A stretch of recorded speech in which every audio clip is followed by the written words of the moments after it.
Let me ask you something real. If earning a salary makes people rich, why do most people still struggle their entire lives? Same job, same pay, same stress. This book explains why. You were taught one rule growing up: go to school, get good grades, get a good job.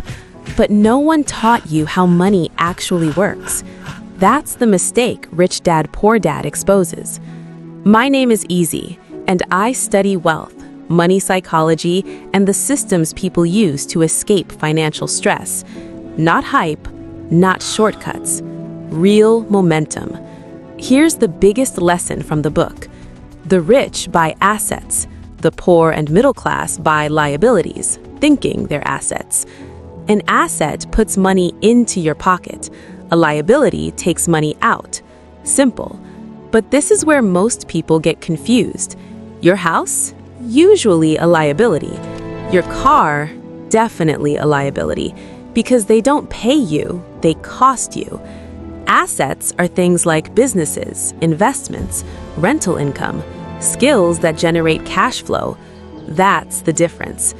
Poor Dad focused on job security, salary, playing it safe. Rich Dad focused on cash flow, ownership, financial intelligence. Same effort, different mindset, different results.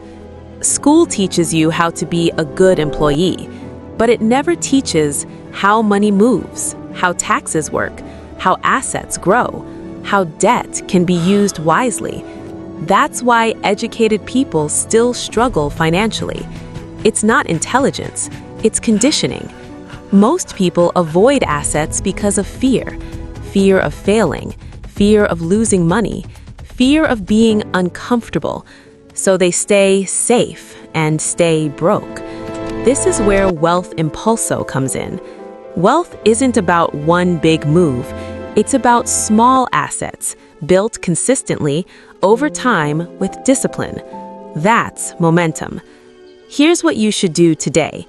Look at your expenses and ask, is this building an asset or funding a lifestyle? That question alone can change everything. This was Rich Dad, Poor Dad Simplified. If you want more books broken down like this, money laws, mindset shifts, and real systems, subscribe. This is Wealth Impulso. I'll see you in the next one.